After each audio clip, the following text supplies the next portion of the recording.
విశ్వరూప సందర్శన యోగం అనేటువంటి ఈ అధ్యాయానికి సంబంధించినటువంటి ఉపోద్ఘాతాన్ని మనం నేను చెప్పుకున్నాం. ఈ విశ్వరూప సందర్శనం అనేటువంటిది ఒక అద్భుతమైనటువంటి ప్రక్రియ. ఎందుకంటే ఈ విశ్వం మొత్తాన్ని కూడా విశ్వేశ్వరుడిగా చూడటమే ఈ విశ్వరూప సందర్శన యోగం యొక్క సారాంశం. కనిపించే సమస్తము కూడా పరమాత్మే అని ఆ పరమాత్మని చూడగలిగేటువంటి జ్ఞాన నేత్రం మనకు కావాలి. ఇప్పుడు అజ్ఞాన నేత్రంతో ఉన్నాం, చర్మచక్షువులతో ఉన్నాం. ఈ చర్మచక్షువులన్నీ పై పైన ఉన్నటువంటి వాటిని చూస్తాయే కానీ అసలైనటువంటి వస్తువుని తెలుసుకోలేదు. ఫోటో తీసేటువంటి కెమెరా పై పైన వేసుకున్నటువంటి డ్రెస్సును చూపిస్తుందే కానీ లోపల ఉన్నటువంటి భాగాలను చూపించదు.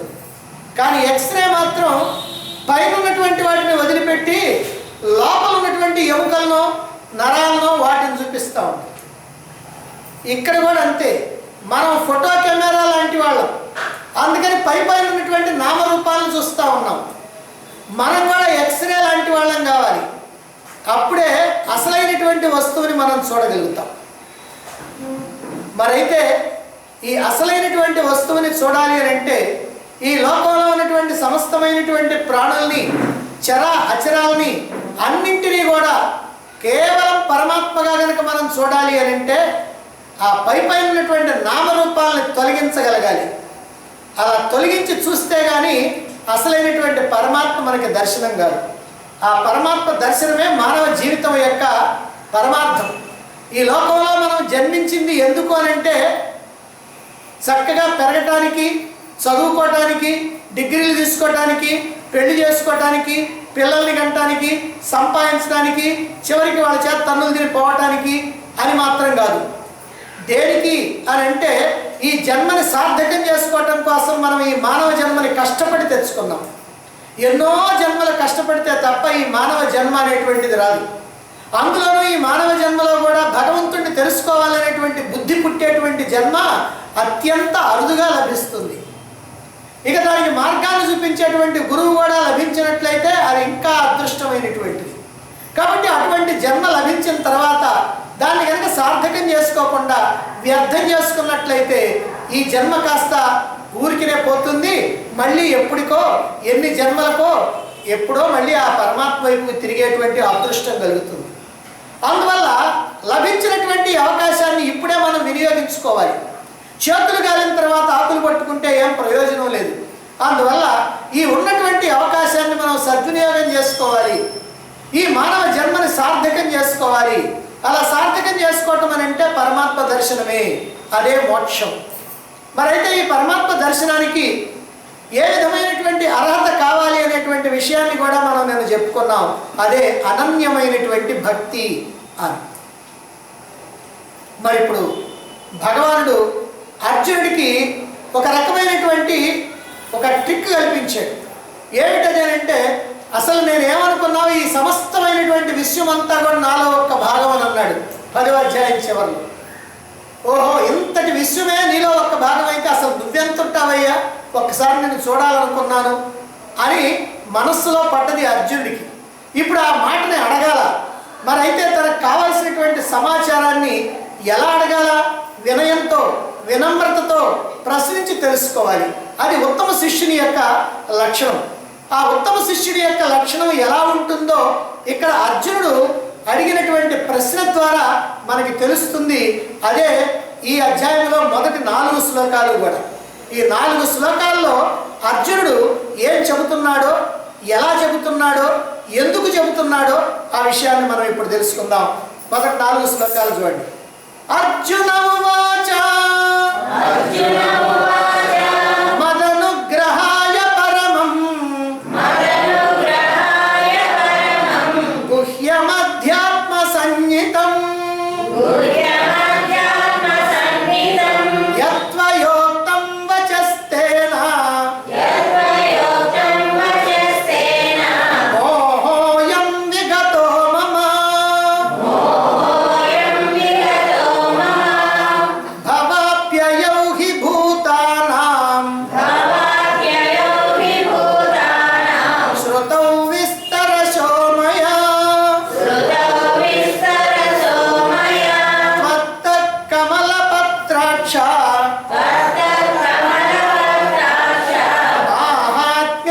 చావ్యయం ఏవమేతద్యథాతత్వం ఆత్మానం పరమేశ్వర ద్రష్టుమిచ్ఛామి తే రూపం ఐశ్వరం పురుషోత్తమ మన్యసే యది తచ్చక్యం మయా ద్రష్టుమితి ప్రభో యోగేశ్వర తతో మే త్వం దర్శయాత్మానమవ్యయం. అర్జున ఉవాచ, అర్జునుడు అంటున్నాడు ఇప్పుడు ఏమంటున్నాడు? మదనుగ్రహాయ, నన్ను అనుగ్రహించడం కోసమే పరమం శ్రేష్టమైనటువంటి గుహ్యం అత్యంత రహస్యమైనటువంటి అధ్యాత్మ సంగీతం ఆధ్యాత్మిక జ్ఞానం అనేటువంటి పేరు కలిగిన యత్ వచః, ఏ మాటలైతే త్వయా ఉక్తం నీ చేత చెప్పబడ్డాయో,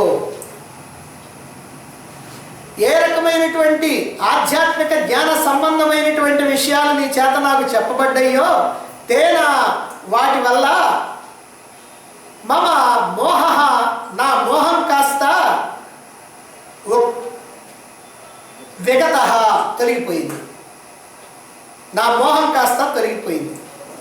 అర్జునుడు అంటున్నాడు, నన్ను అనుగ్రహించడం కోసం శ్రేష్టమైనటువంటి అత్యంత రహస్యమైనటువంటి ఏ ఆధ్యాత్మిక జ్ఞానాన్ని నీవు నాకు చెప్పావో దానివల్ల నా మోహం కాస్త తొలగిపోయింది అంటున్నాడు. అంటే ఇలా చెప్పటం ద్వారా ఒక ప్రశ్న వేయటానికి ముందు గురువు ఇంతకు ముందు తనకి ఏం చెప్పాడో, దాన్ని ఏ రకంగా తాను ఉపయోగించుకున్నాడో, దానివల్ల తనకు కలిగినటువంటి ప్రయోజనం ఏమిటో ముందు స్పష్టం చేస్తూ ఉన్నాడు. ఇది గురువుని ప్రశ్నించేటువంటి విధానం. ఇంకా ప్రశ్న దాకా రాలా, కానీ ప్రశ్న వేయబోయే ముందు ఇంతవరకు చెప్పినటువంటి విషయాన్ని నేను బాగా అర్థం చేసుకున్నాను అనే భావం కనుక శిష్యుడు వ్యక్తం చేస్తే గురువు చాలా సంతోషంతో చెప్పవలసినటువంటి విషయాన్ని మళ్ళీ చక్కగా చెప్తాడు. అందుకని ఇక్కడ అర్జునుడు ముందుగానే నీవు ఇంతవరకు చెప్పినటువంటి ఆధ్యాత్మిక జ్ఞానం ఏదైతే ఉందో దాన్ని నేను చక్కగా తెలుసుకున్నాను, దానివల్ల ప్రయోజనం పొందాను. ఏమిటది అంటే నా మోహం కాస్త తొలగిపోయింది, నా అజ్ఞానం కాస్త తొలగిపోయింది అని. ఇంకేమంటున్నాడు? కమలపత్రాక్ష, కమలముల వంటి కన్నులు కలిగినటువంటి వాడా ఓ కృష్ణ, భూతానా, ఈ సమస్తమైనటువంటి ప్రాణుల యొక్క లేదా జీవుల యొక్క భవాప్యయహు, జనన మరణాలు ఏవైతే ఉన్నాయో అదిగో వాటిని గురించి అవ్యయం, నాశనం లేనటువంటి మహాత్మ్యం అపి, నీ యొక్క మహాత్యాన్ని గురించి, జీవుల యొక్క జనన మరణాలని గురించి, నీ యొక్క మహాత్యాన్ని గురించి త్వత్తః నీ వల్ల మయా విస్తరశః శృతవు, నేను చక్కగా వివరంగా విన్నాను. ఓ కృష్ణ, ఓ కమలపత్రాక్ష, నీవు ఏదైతే ఇంతకుముందు జీవుల యొక్క జనన మరణాలని గురించి, అవ్యయమైనటువంటి నీ మహాత్యాన్ని గురించి ఏమైతే నువ్వు చెప్పావో అదంతా కూడా నేను చాలా వివరంగా చక్కగా విన్నాను. కాబట్టి నేను నిద్రపోవటంలా, అసలు నిద్రపోవడానికి వీల్లేదు. ఇక్కడైతే హాయిగా నిద్రపోవచ్చు, కానీ అక్కడ యుద్ధరంగం. ఎందుకంటే ఏనుగుల ఘీంకారాలు, రథాల యొక్క చాలనలు, అశ్వాల యొక్క ఘీంకారాలు, ఇవన్నీ గోలగోల, ఈ యుద్ధ వీరుల యొక్క సవాళ్ళు, ప్రతి సవాళ్ళు, యుద్ధ ధైర్యాలు మోగిస్తూ ఉంటారు. గందరగోళంగా ఉంటుంది. పాపం అక్కడ అర్జునుడు ఏమి నిద్రపోతాడు? ఏదైనా ప్రశాంతంగా ఉంటే కమ్మగా నిద్రపోవచ్చు. కానీ కనుక నువ్వు చెప్పింది మొత్తం జాగ్రత్తగా, శ్రద్ధగా, విస్తారంగా, వివరంగా నేను విన్నాను. ఇంకా పరమేశ్వర, ఓ పరమేశ్వర, ఓ పరమాత్మ, ఆత్మానం, నీ గురించి, త్వం, నీవు, యథా అర్థ, ఏ విధంగా అయితే నువ్వు చెప్పావు, నీ గురించి నువ్వు ఏమైతే చెప్పావో ఇంతకు ముందు, ఏవం ఏతత్, అదంతా కూడా అంతే సత్యం. నీ గురించి నువ్వు ఏదైతే చెప్పావో అది సత్యం. నిజంగా నీ గురించి ఎవరైనా చెప్పాలంటే ఏం చెప్తారు? పరమాత్మను గురించి పరమాత్మ చెప్తేనే అర్థం ఉంది కానీ ఇంకోటి అయితే అర్థం కాదు. కాబట్టి నీ గురించి నువ్వు చెప్పింది ఏదైతే ఉందో అదంతా కూడా యథార్థం, అది అంతే. పురుషోత్తమ, ఓ పురుష శ్రేష్ఠ, ఐశ్వర్యం తే రూపం, ఐశ్వర్యంతో తేజస్తో కూడుకున్నటువంటి నీ యొక్క రూపాన్ని ఇదిగో ఇప్పుడు అడుగుతున్నాడు. ద్రష్టం ఇచ్చామి, చూడాలి అని అనుకుంటున్నాను. ఏదైనా చూపించు నీ రూపం అని అంటలా, నీ యొక్క ఆ ఐశ్వర్యంతో తేజస్తో కూడుకున్నటువంటి రూపాన్ని చూడాలనుకుంటున్నాను అన్నాడు. ఇలా అన్న తర్వాత మళ్ళీ అనుమానం వచ్చింది. నేను చాలా మర్యాదగానే అడిగానా, లేకపోతే ఇంకేమైనా కొంచెం తేడా ఉందా అని సందేహం వచ్చి దాన్ని మళ్ళీ తర్వాత సరి చేసుకుంటున్నాడు మళ్ళీ శ్లోకంలో. ఏమని?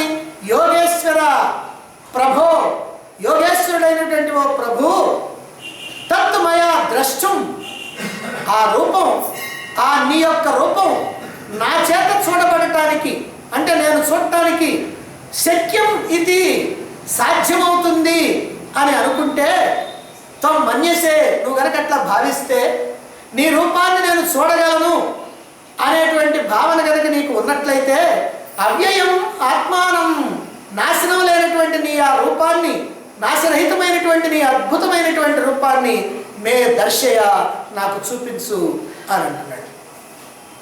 ముందేమో నీ రూపాన్ని నేను చూడాలనుకుంటున్నాను అన్నాడు.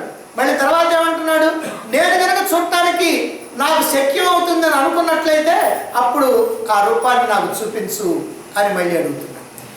అంటే ఒక మర్యాద కోసం మళ్ళీ అడుగుతా ఉన్నాడు. ఈ 4 శ్లోకాలు మనం జాగ్రత్తగా పరిశీలిస్తే మనకేమర్థం అవుతుందంటే, అర్జునుడి యొక్క వినయ విధేయతలు, నమ్రత ఎంత ఎక్కువగా ఉన్నాయో ఈ శ్లోకాల్లో మనకి అర్థమవుతుంది. గురువుతో తన యొక్క కోరికను వెల్లడించడానికి ముందు ఇంతవరకు ఆ గురువు తనకి ఏం చెప్పాడో, ఆ చెప్పినటువంటి దాన్ని తాను ఎలా అర్థం చేసుకున్నాడో, దాని కారణంగా తనలో కలిగినటువంటి మార్పు ఏమిటో దాన్ని అర్జునుడు ఇక్కడ తెలియజేస్తూ ఉన్నాడు. ఇంతవరకు భగవంతుడి ద్వారా విన్నటువంటి బోధ నిజంగా అర్థం చేసుకుంటే ఆ బోధ ఎలాంటిదో దాన్ని 3 పదాలతో ఇక్కడ అర్జునుడు భగవానుడికి మళ్ళీ తెలియజేస్తున్నాడు. నువ్వు నాకు చెప్పినటువంటి అద్భుతమైనటువంటి జ్ఞానం ఎలాంటిదనంటే, అది పరమం, గుహ్యం, మూడవది ఆధ్యాత్మ సంజ్ఞం. అంటే 3 రకాలైనటువంటి విశేషణాలను చెప్పారు. పరమం అంటే శ్రేష్టమైనటువంటిది అని. వేదాంతంలో ఏది శ్రేష్టం అని అంటే, దేన్ని తెలుసుకున్న తర్వాత ఇంకా తెలుసుకోవాల్సింది లేదో అది శ్రేష్టం. ఇక్కడ లౌకికమైనటువంటి వస్తువుల్లో శ్రేష్టం అంటే దానికంటే ఇది మంచిది, దీనికంటే అది మంచిది అని మనం పోల్చి చూసుకుంటాం. కానీ ఆధ్యాత్మిక విద్య ఏంటంటే, ఏ విద్యను మనం తెలుసుకున్న తర్వాత ఇక తెలుసుకోవాల్సింది ఉండదో అది శ్రేష్టమైనటువంటిది. ఆ శ్రేష్టమైనటువంటి విద్యనే బ్రహ్మ విద్య, ఆత్మ విద్య అన్నారు. అందులోనూ ఇది భగవంతుని యొక్క వాక్కు. వాళ్ళు వీళ్ళు ఎవరో చెప్తే వచ్చింది కాదు, భగవంతుడు తన యొక్క నోటి మీదుగా చెప్పినటువంటి వాక్కు. అది భగవంతుడి యొక్క అధికార వాక్కు, మంత్రదండంతో చెప్పినటువంటి మాట. అంతేకాదు, అది తనకు శ్రేయస్సును కలిగించేటువంటి వాక్కు. అందుకనే ఇది శ్రేష్టమైనటువంటిది, పరమం అన్నాడు అర్జునుడు. ఇక రెండవది గుహ్యం. గుహ్యం అంటే అత్యంత రహస్యమైనటువంటిది అని. ఎవరైనా రహస్యమైనటువంటి విషయాల్ని పబ్లిక్గా స్టేజ్ ఎక్కి చెప్పరు. రహస్యమైనటువంటి విషయాన్ని ఎట్ట చెబుతారంటే, ఎవరూ లేకుండా చూచి ఒక్కళ్ళే ఉన్నప్పుడు చిన్నగా, లేదా ఎవరన్నా వింటారేమో చెవులో అట్లా చెప్తారు. అది రహస్యాన్ని చెప్పేటువంటి పద్ధతి. అందుకని రహస్యాలు అందరికీ చెప్పరు. ఎవరికి చెప్తారు? శ్రేయాభిలాషులైనటువంటి వారికి, తనకి నమ్మకం కలిగినటువంటి వారికి, అర్హత కలిగినటువంటి వారికి, అదిగో అటువంటి వాళ్ళకి చెప్తారు. మరి ఆధ్యాత్మిక విషయాలు అర్హత కలిగినటువంటి వారికే చెప్పాలి. పూర్వకాలం అలాగనే చెప్పేవాళ్ళు. కారణం ఏమిటంటే, పూర్వకాలంలో ఈ ఆధ్యాత్మిక విద్యను చెప్పగలిగేటువంటి గురువులు ఎక్కడో ఉంటారు. ఏ అరణ్య ప్రాంతాల్లోనో వన ప్రాంతాల్లోనో కుటీరాలు వేసుకొని అక్కడ ఉంటారు. అదిగో అటువంటి వాళ్ళ యొక్క గొప్పతనం ఏమిటో తెలుసుకొని వీళ్ళు వెతుక్కుంటా పోవాలి. పలానా గురువు ఎక్కడ ఉంటాడండి, ఏమిటి ఆయన సంగతి అని అలా తెలుసుకుంటూ పోవాలి. అంటే ఆయన గురించి ముందు తెలుసుకోవాలా, ఆ తర్వాత ఆయన ఎక్కడుంటే తెలుసుకోవాలా, అప్పుడు అక్కడికి పోవాలా, ఆయన ఆశ్రయించాలా. ఆయన వెంటనే కావాల్సిన జ్ఞానాన్ని చెప్పడు. 1 సంవత్సరం పాటు ఆయన చేత అన్ని రకరకాలైనటువంటి పనులు చేయించుకొని అప్పుడు అతడికి అర్హత వచ్చింది అని అనుకున్నప్పుడు చెప్తాడు. కానీ ఇప్పుడు మాత్రం అది లాభం లేదు. ఎందుకనంటే చక్కగా చెబుతూ ఉన్నా వినటానికి వచ్చేటువంటి వాళ్ళు లేరు. మాకు అక్కర్లేదు లేవయ్యా ఇట్టాటి మాకెందుకనంటే. అందుకని ఆ రోజుల్లో అయితే కుదిరింది, కానీ ఈ రోజుల్లో అర్హత ఉన్నటువంటి వాళ్ళకే చెప్పాలంటే కుదరదు. అందుకని అలా వింటూ ఉంటే ఎవరైతే అర్హతను సంపాదిస్తారో వాళ్ళు ఉపయోగించుకుంటారు. అర్హతను సంపాదించకుండా కేవలం ఊరికినే వినిపోయేటువంటి వాళ్ళకి ఏ రకమైనటువంటి ఉపయోగం లేకుండా పోతుంది. అందువల్ల అర్హత కలిగినటువంటి వాళ్ళకే చెప్పాలి. ఇప్పుడు స్వాతి చినుకు కనుక ఉంటే అది ముత్యము చెప్పలా కనుక పడితే ముత్యంగా మారుద్ది, కానీ ఎక్కడ పడ్డా కూడా ఊరికినే ఇంకిపోద్ది. పక్కన ఇసుకలో పడితే ఇంకిపోద్ది. ముత్యము చెప్పలో పడితే మాత్రమే అది ముత్యంగా మారుద్ది. అదే ప్రకారంగా గురువు యొక్క వాక్యం ఆ అర్హత కలిగినటువంటి వారి యొక్క బుద్ధిలో కనుక పడితే అది ఆ ముత్యంలాగా ప్రకాశిస్తుంది. మిగిలినటువంటి వాళ్ళకి ఏమవుతుంది, అర్హత లేనటువంటి వాళ్ళకి ఊరికినే ఇంకిపోద్ది. వింటాం, ఈ చెవులో నుంచి పోద్ది, ఆ చెవులో నుంచి బయటికి వెళ్ళిపోద్ది. అందువల్ల ఏం ప్రయోజనం. కనుక అర్హత కలిగినటువంటి వాళ్ళకే చెప్పాలి అని. మరి ఈ విద్య అటువంటిది కనుక ఇది గుహ్యం, అత్యంత రహస్యమైనటువంటిది అన్న. మూడవది ఆధ్యాత్మ సంయుతం, అంటే ఆత్మజ్ఞానానికి సంబంధించినటువంటిది. ఇది ఆత్మజ్ఞానాన్ని ప్రబోధించేటువంటి బోధ. ఆత్మజ్ఞానం అంటే ఆత్మను గురించి, పరమాత్మను గురించి తెలియజెప్పేటువంటి జ్ఞానం. ఇంకా నిజంగా చెప్పాలంటే పరమాత్మను గురించి కాదు, నిన్ను గురించి చెప్పే జ్ఞానం, నన్ను గురించి తెలుసుకునే జ్ఞానం. ఇది మనకి సంబంధించినటువంటి జ్ఞానం. కనుక ఈ విద్య ప్రతి వ్యక్తికి కూడా అవసరమైనటువంటిది. తన గురించి తాను తెలుసుకోవాలి. ఏమంటే మన గురించి మనకు తెలియదంటే ఏమి తెలుసు నీ గురించి, నువ్వు ఎవరివో, ఎవరబ్బాయివో, ఏం చేస్తున్నావో, నీకు ఎంతమంది పిల్లలు, ఈ చెప్పమంటే చెబుతావు. అసలు నువ్వెవరో చెప్పమంటే ఏం చెప్తావు? ఏమి చెప్పు. పలానా వాళ్ళ అబ్బాయిని అంటావు, పలానా వాళ్ళ భార్యను అంటావు, పలానా వాళ్ళ భర్తను అంటావు, పలానా వాళ్ళ కొడుకుని అంటావు, పలానా వాళ్ళ తండ్రిని అంటావు. ఇవి నీకు తెలిసింది. కానీ అసలు నీకు తెలియాల్సింది అంటే నీ గురించి నీకు తెలియదు. ఇదిగో దీని గురించి తెలుసు, నీ గురించి మాత్రం తెలియదు. అందుకని నీ గురించి చెప్పేటువంటి విద్య ఆత్మ విద్య, బ్రహ్మ విద్య.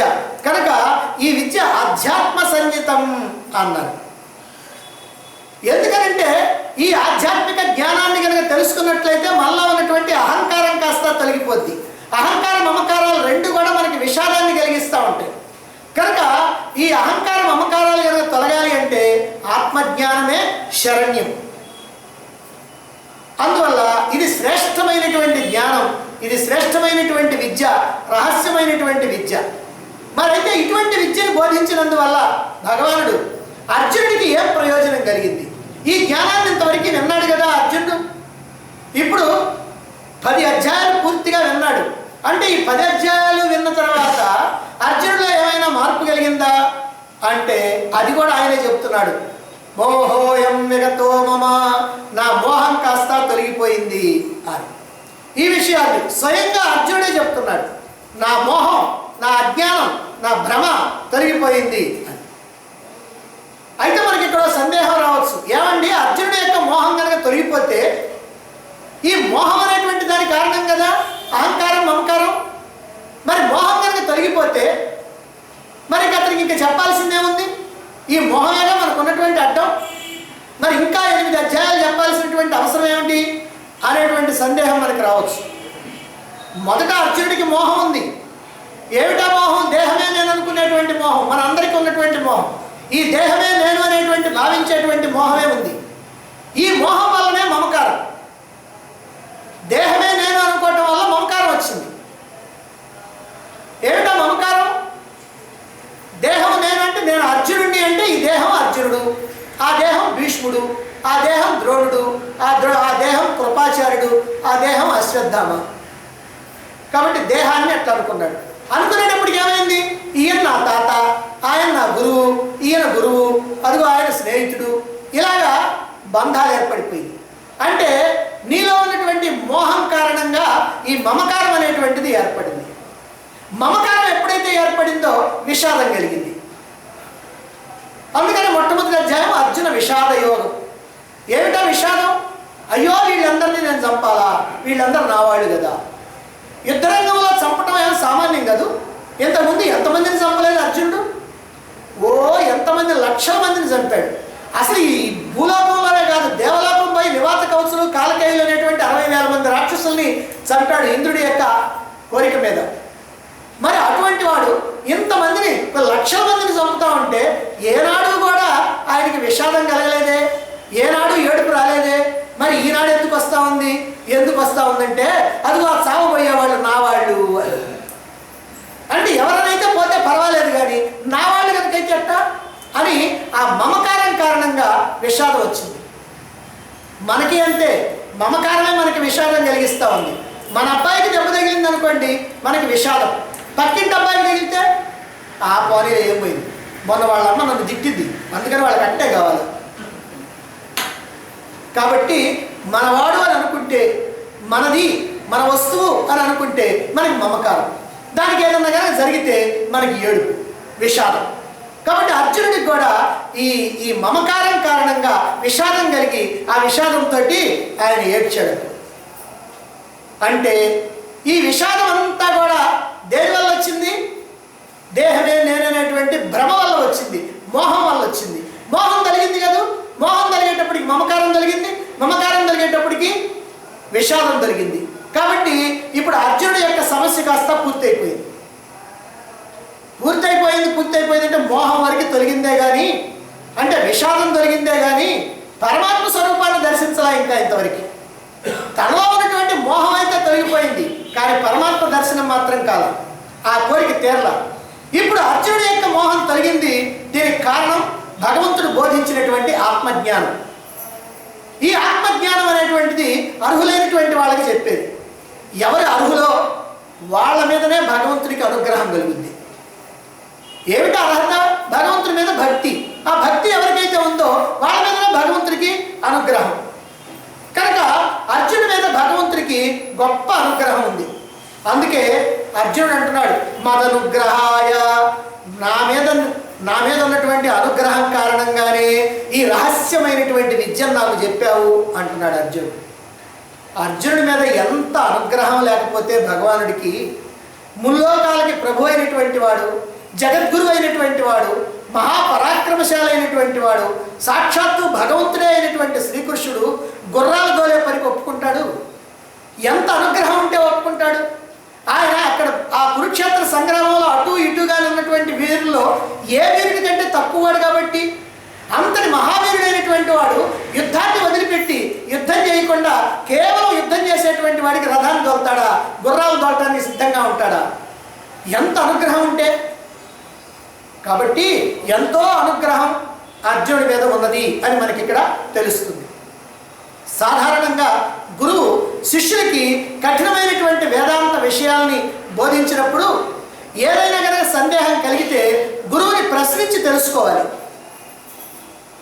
ఎందుకంటే గురువు చెప్పేటువంటి విషయం మనకి పూర్తిగా అర్థం కాకపోతే దాన్ని గురువుని అడిగి తెలుసుకుంటేనే మనకి కాస్త సందేహం తీరిపోతుంది. అలా సందేహాన్ని తీర్చుకునే ముందు మనం పని చేయాలి. ఏమిటంటే ఇంతకుముందు గురువు మనకి ఏం చెప్పాడో అవన్నీ కూడా నాకు బాగా అర్థమైనవి, ఇప్పుడు ఇది అర్థం కాలేదు కాబట్టి దీన్ని నాకు చెప్పండి అని అడగాలి. అలా తెలియజేయటం ద్వారానే గురువుని ప్రశ్నించేటువంటి అధికారం శిష్యుడికి కలుగుతుంది. కాబట్టి గురువుని ఎప్పుడు ఆ ప్రశ్నించేటువంటి అధికారం వస్తుంది శిష్యుడికి అని అంటే ఇంతకుముందు చెప్పినటువంటి దాన్ని శ్రద్ధగా వింటేనే. ఇలా గురువుని ప్రశ్నించకుండా, సందేహాలు తీర్చుకోకుండా శుద్ధ బుద్ధావతారంలాగా కూర్చొని వినిపోయే శిష్యుడికి ఏమాత్రం ప్రగతి అనేటువంటిది ఉండదు. అర్జునుడు అలాంటి వాడు కాదు. సందేహం వచ్చిందా గురువుని ప్రశ్నించి తెలుసుకుంటాడు. ఆ ప్రశ్నని బట్టి భగవంతుడు సమాధానం ఇస్తూ ఉంటాడు. ఈ సాంప్రదాయాన్ని పాటిస్తూ అర్జునుడు ఇంతవరకు విన్నటువంటి విషయాలన్నీ కూడా అర్థమైనవి నాకు, దానివల్ల నేను ప్రయోజనాన్ని పొందాను అని ఇక్కడ తెలియజేస్తూ ఉన్నాడు. ఈ సమస్తమైనటువంటి భూతాలు ఎలా పుడుతున్నాయో, ఎలా అంతమైపోతా ఉన్నాయో, ఈ మొత్తాన్ని అంతకుముందు చెప్పాడు. ఈ సమస్తమైనటువంటి భూతాలు ఎలా పుడుతున్నాయి, ఎలా అంతమైపోతున్నాయి, ఆ మొత్తాన్ని కూడా చక్కగా నీ నుండి నేను తెలుసుకున్నాను, అర్థం చేసుకున్నాను. ఈ సర్వభూతాలు కూడా నీ నుండే పుడుతున్నాయి, నీలోనే నిలుస్తున్నాయి, నీలోనే అంతమైపోతున్నాయి. నువ్వు మాత్రం అట్లాగే ఉంటున్నావు. నువ్వు మాత్రం శాశ్వతంగా ఉండేటువంటి వాడి. ఈ సృష్టి వస్తుంది, ఉంటుంది, పోతుంది. ఇప్పుడు మనకి ఏ రకంగా అయితే రాత్రి పడుకోగానే కళ అనేటువంటిది వస్తుంది, కొంతసేపు ఉంటుంది, ఆ తర్వాత పోతుంది. మనం అక్కడ చిన్న సృష్టి చేస్తాం, భగవంతుని పెద్ద సృష్టి చేస్తాం. అంటే భగవంతుడు ఆత్మ, పరమాత్మ యొక్క సృష్టి పెద్దది, జీవుడి యొక్క సృష్టి, మనసు యొక్క సృష్టి చిన్నది. అందుకనే ఈ సమస్తమైనటువంటి భూతాలు నీలోనే పుట్టి, నీలోనే ఉండి, నీలోనే లయమైపోతున్నాయి. అయితే నువ్వు కర్తవైనా అకర్తవి. ఇది భగవానుడు అంతకుముందు చెప్పినటువంటి జాగ్రత్త. నువ్వు కర్తవైనప్పటికీ కూడా అకర్తవి. సర్వానికి నువ్వు నియామకుడు అయినప్పటికీ నువ్వు ఉదాసీనుడివి.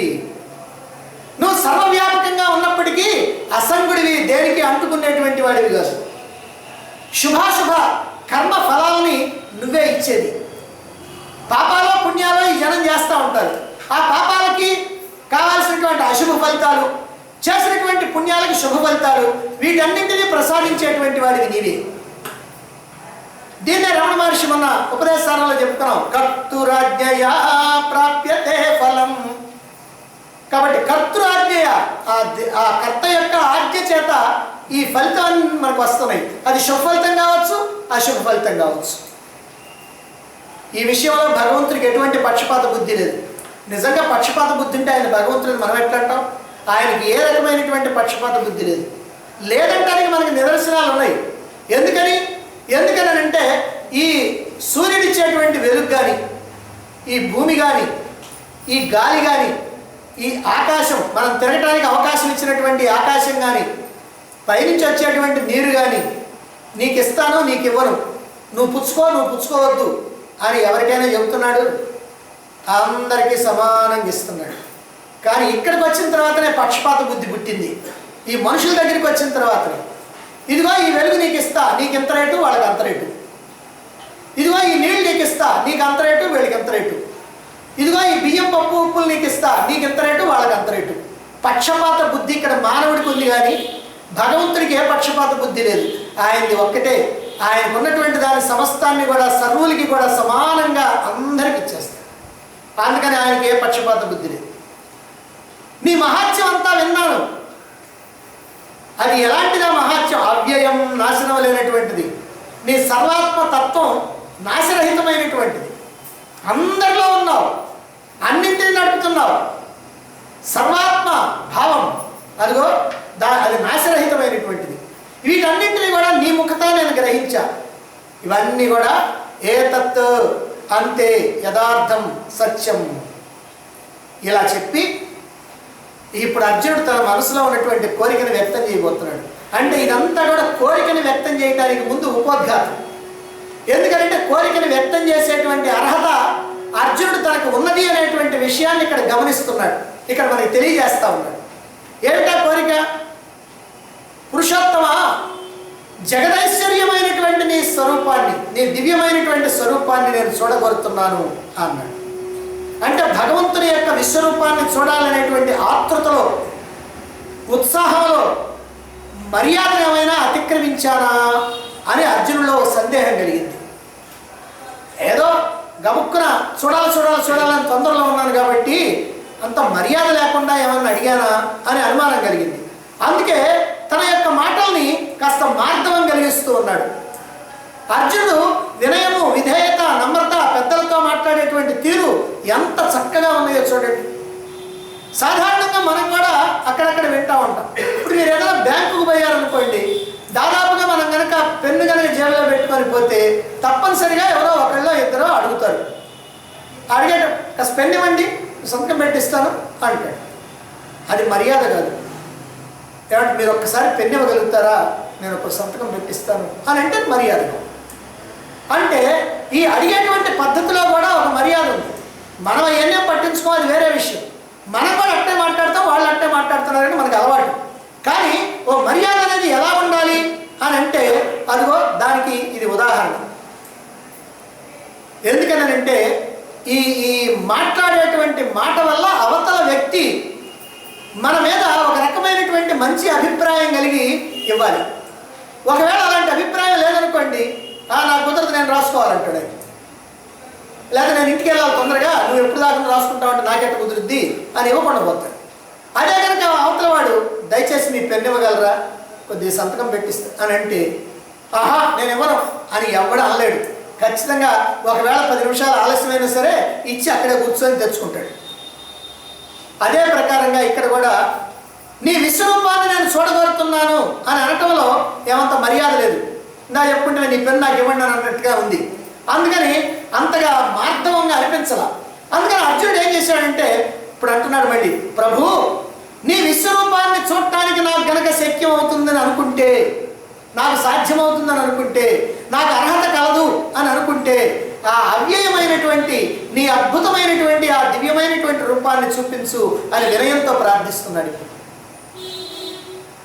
ఏమిటి, ఎందుకనంటే చూపించే శక్తి నీకున్నా చూచే శక్తి నాకు ఉండాలి కదా. ఇది అర్జునుడి యొక్క భావం. చూపించే శక్తి నీకు ఉండొచ్చు, కానీ చూచే శక్తి నాకు కావాలి. ఒకవేళ నాకు లేకపోయినా పర్వాలేదు.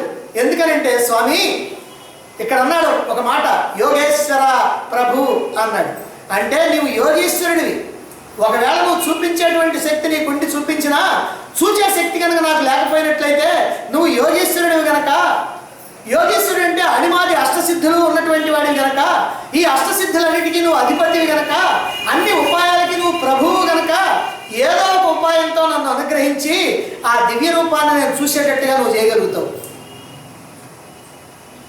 కాబట్టి నన్ను అనుగ్రహించగలవు అని అంటూ భగవంతుడి యొక్క ఆధిక్యాన్ని, భగవంతుడి యొక్క గొప్పతనాన్ని, భగవంతుడి యొక్క సమర్థతని ప్రశంసిస్తూ వినయంతో ప్రార్థిస్తూ ఉన్నాడు. ఇది అర్జునుడు అడిగినటువంటి తీరు. దీన్ని బట్టి మనం కూడా నేర్చుకోవాలి.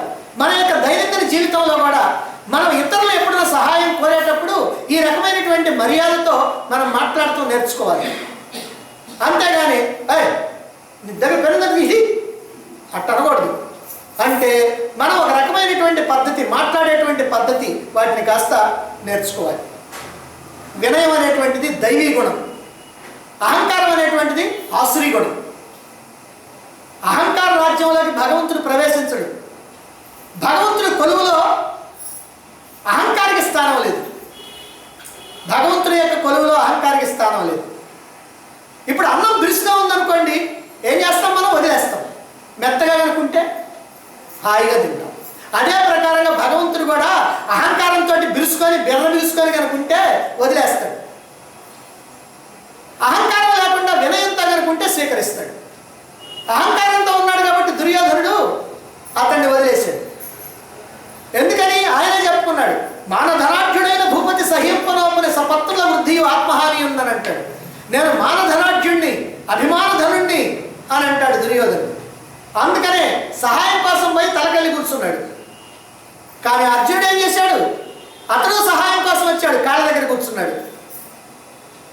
అంటే అహంకారంతో బిర్రదీసుకున్నటువంటి వాడు దుర్యోధనుడు, అణకువతో ఉన్నటువంటి వాడు, వినయంతో ఉన్నటువంటి వాడు అర్జునుడు. అందుకనే ముందుగా వచ్చినటువంటి వాడు దుర్యోధనుడైనా ముందుగా అర్జునుడిని చూసి అర్జునుడిని కోరుకునేటట్టుగా చేస్తాడు. కాబట్టి ఈ అహంకారం అనేటువంటి వాడికి భగవంతుడి దగ్గర స్థానం లేదు.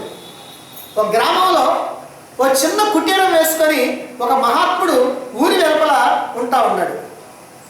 ఆయన ఎప్పుడు కూడా తలుపులు మూసుకొని లోపలే ఉంటాడు. లోపల ఎప్పుడు కూడా ఈ జపమో ధ్యానమో తపస్సో ఏదో చేసుకుంటా ఉంటున్నాడు. ఆ గ్రామంలోనే ఒక భాగ్యవంతుడైనటువంటి రెడ్డి గారు ఉన్నారు. ఆయన ఈయన పరిశీలన చేశాడు కొంతకాలం. ఎట్లయినా సరే ఈ మహాత్ముడి దగ్గర నేను ఉపదేశం తీసుకోవాలి అని ఆయన కోరుకున్నాడు. అలా అనుకొని ఒక రోజున ఎట్లయితే సిద్ధమై అదిగో ఆయన దగ్గరికి వెళ్ళాడు. మరి తలుపులు బిగించున్నాయి కదా, అందుకని తలుపు కొట్టాడు ఈ రెడ్డి గారు. లోపల నుంచి వినపడింది ప్రశ్న, ఎవరండి మీరు అని వినపడింది. ఈయన అన్నాడు, నేనేనండి రెడ్డి గారిని అన్నాడు. అంటే పూర్తి పేరు చెప్పాల్సిన పని లేదు, నేను రెడ్డి గారు అంటే ఈ ఊరు మొత్తంలో అందరికీ తెలుసు కాబట్టి నేనేనండి రెడ్డి గారిని అని అన్నాడు. ఓహో సరే. మళ్ళీ లోపల నుంచి ఏం కావాలండి అని లోపల నుంచి తలుపు తీలా లోపల నుంచి ప్రశ్న, మీ వద్ద ఉపదేశం కావాలండి అన్నాడు రెడ్డి గారు బయట నుంచి. మీ దగ్గర నుంచి ఉపదేశం కావాలండి అన్నాడు. సరే రేపు రండి అని అన్నాడు లోపల నుంచి. తలుపు మాత్రం తీలా. సరే మళ్ళీ మరుసటి రోజు పోయాడు. ఇదే రికార్డు. ఎవరండి మీరు? నేను రెడ్డి గారిని. ఏం కావాలండి? నాకు మీ దగ్గర ఉపదేశం కావాలండి. సరే రేపు రండి. మళ్ళీ 3వ రోజు పోయాడు, మళ్ళీ ఇదే. మళ్ళీ 4వ రోజు పోయాడు, ఇదే. 4 రోజులు తిరిగేటప్పటికి ఈయనకి కాస్త కోపం వచ్చింది, విసుగు. ఏమిటి, ఇస్తే ఇయ్యాలా లేకపోతే లేదని చెప్పాలా? లేకపోతే ఎప్పుడో 10 రోజులు ఆగిన తర్వాత రమ్మనాలి, 4 రోజులు ఆగిన తర్వాత రమ్మనాలి. ప్రతిరోజు అడిగించుకోవటం, ప్రతిరోజు రేపు రాండి రేపు రాండి రేపు రాండి అంటాం. ఇంతకీ అసలు ఈయన ఇస్తాడా ఇవ్వడా ఏమిటి అనేటువంటి భావన ఈ రెడ్డి గారికి కలిగింది. అంటే అసహనం అన్నమాట. సరే, ఎప్పుడైతే అలా విసుగు పుట్టిందో 5వ రోజున కాస్త ఈ అసహనంతో వెళ్ళాడు. అయినా అసలు ఈ రోజుతో తేల్చి పారేయాలా, ఇస్తాడా లేదా, ఏ విషయం తేలాలి అని అనుకున్నాడు. అనుకునేటప్పటికీ సరే ఆ రోజు కూడా మళ్ళీ ఇదే రికార్డ్ అయిపోయింది. సరే రేపు రండి అని లోపల నుంచి వినపడింది. ఈయన బయట నుంచి అంటున్నాడు, ఏమండి రోజు రేపు రండి రేపు రండి రేపు రండి అంటున్నారు, ఎప్పుడంటే ఉపదేశం ఇచ్చేది నాకు అన్నాడు.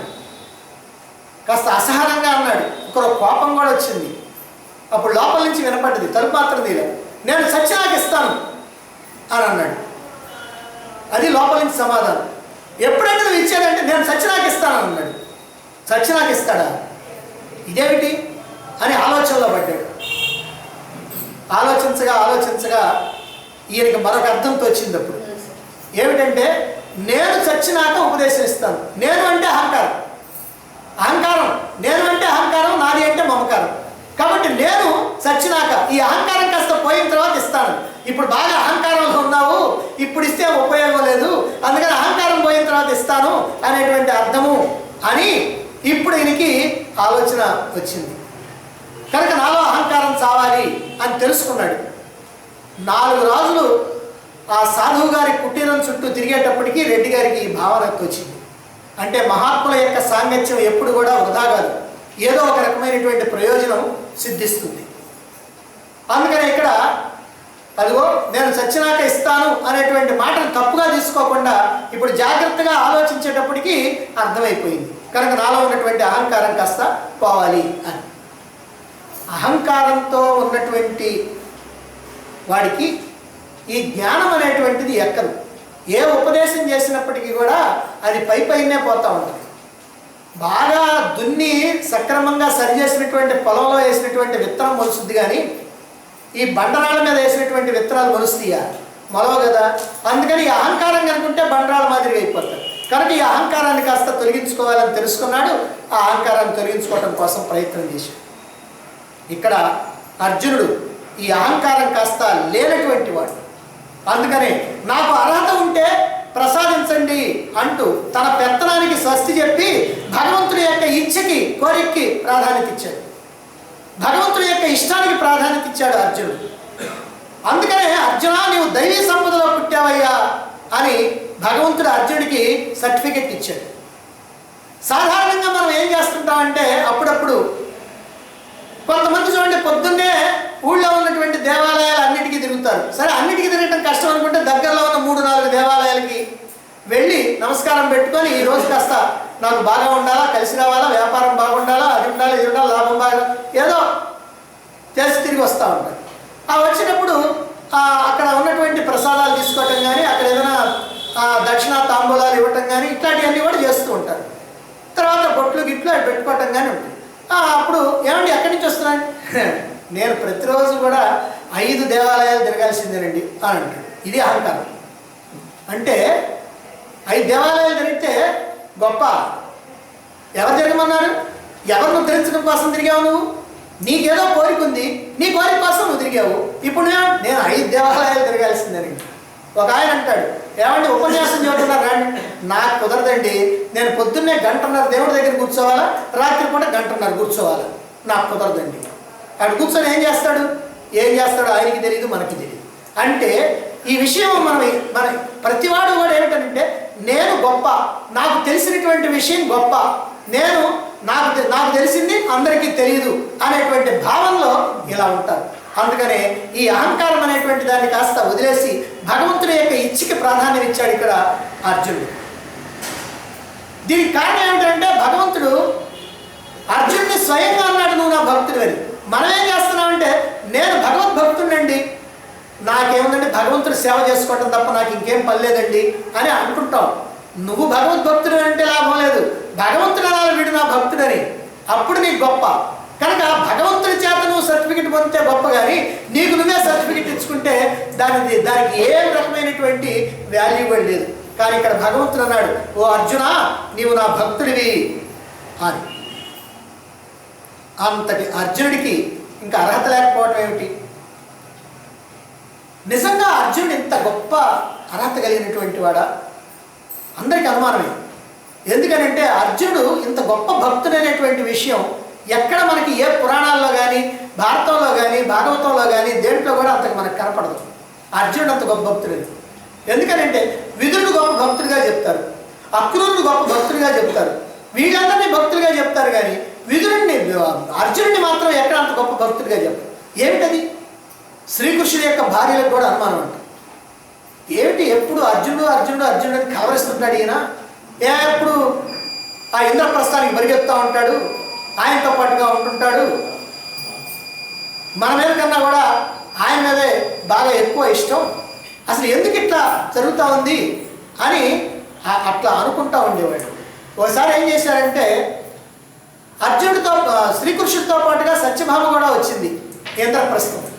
అలా వచ్చిన తర్వాత సత్యభామ ఎక్కడికో వెళ్ళారు, తిరిగి వచ్చారు. ఆ వచ్చేటప్పటికల్లా అర్జునుడేమో స్నానం చేసి పడుకున్నాడు. ఆ పడుకుంటే ఆ తల దగ్గర కూర్చొని, అంటే పూర్వకాలంలో రాజులైనటువంటి వాళ్ళు ఏంటంటే ఆడవాళ్ళు పెంచినట్టుగా జుట్టు పెంచేస్తూ ఉంటారు, అందుకనే కిరీటం పెట్టుకున్నా వెనక వేలాడుతూ ఉంటుంది జుట్టు అంతా కూడా. మరి కొన్ని సందర్భాల్లో ఏం చేస్తారంటే దాన్ని చుట్టలు చుట్టి అది కిరీటం లోపల పెట్టుకుంటారు, కాబట్టి ఇలా చేస్తూ ఉంటారు. మరి అటువంటి ఆ సందర్భంలో ఆ శ్రీకృష్ణుడు ఏం చేశాడంటే ఆ మంచానికి ఆ తలపట్టకాలు కూర్చొని ఆ అర్జునుడు పడుకొని ఉంటే ఆ కుర్లన్నింటినీ కూడా చేతులతో సవరిస్తూ ఉన్నాడండి. ఏం పని బాటలేనోడు చేసినట్టుగా చేస్తూ ఉన్నాడు. సత్యభామకు అనుమానం వచ్చింది, ఏమయ్యా ఏమిటిది, ఆయన పడుకొని నిద్రపోతా ఉంటే నువ్వెందుకు జుట్లు అవుతూ కూర్చున్నావు, సరి చేస్తూ కూర్చున్నావు, అదే సరే వద్దులే ఎందుకు నువ్వు కూర్చో, అట్లా నువ్వు కూర్చో కాసేపు కూర్చొని నువ్వు సరి చేయాలి, సరేలే అని చెప్పి కూర్చొని అట్లా ఆ చెయ్యి వేసి అట్లా తాకేటప్పటికల్లా వాసుదేవ వాసుదేవ వాసుదేవ అని వినపడతా ఉంది. అప్పుడు అన్నదంట, అమ్మో అర్జునుడు నిజంగా ఎంత గుప్త భక్తుడు, ఈయన పైకి కనపడకుండా ఉండేటువంటి గొప్ప భక్తుడు అని, అంత భక్తుడు కాబట్టే నువ్వు ఈ రకంగా పరిగెత్తుకొని వస్తున్నావు మమ్మల్ని కూడా పట్టించుకోకుండా అని అన్నదంట. కాబట్టి అటువంటి వాడు భక్తుడు. మరి వినయంతో అర్జునుడు చేసినటువంటి అభ్యర్థన ఏదైతే ఉందో, ఆయనంత భక్తుడు కాబట్టి అయ్యా నీ రూపాన్ని నేను చూడాలి అని అనుకుంటున్నానంటే దాన్ని ఆమోదించాడు భగవానుడు. శ్రద్ధ, వినయం, విధేయత, భక్తి, విశ్వాసం, గౌరవం, నమ్రత ఉన్నటువంటి శిష్యుడి యొక్క కోరిక ఏదైతే ఉందో దాన్ని ఆ నిజమైనటువంటి గురువు యొక్క చెవిలో కనుక వేసినట్లయితే అది ఎప్పటికీ కూడా వృధా కాదు. అందుకే జగద్గురు అయినటువంటి శ్రీకృష్ణుడు అర్జునుడి యొక్క కోరికను తీర్చబోతా ఉన్నాడు, విశ్వరూపాన్ని ప్రదర్శించబోతా ఉన్నాడు. ఏమంటున్నాడు? విశ్వరూపాన్ని ప్రదర్శించడానికి ముందు ఏమి చూడాలి అని అంటున్నాడు అర్జునుడికి. ఎందుకనంటే రూపాన్ని ప్రదర్శించిన తర్వాత ఒక్కసారి ఆశ్చర్యపోయి కళ్ళు మూసుకోకూడదు. అందుకని ఏమేమి చూడాలనో వాటన్నిటిని కూడా చెప్పబోతున్నాడు. ఏం చెప్పబోతున్నాడో మనం రేపు తెలుసుకుందాం.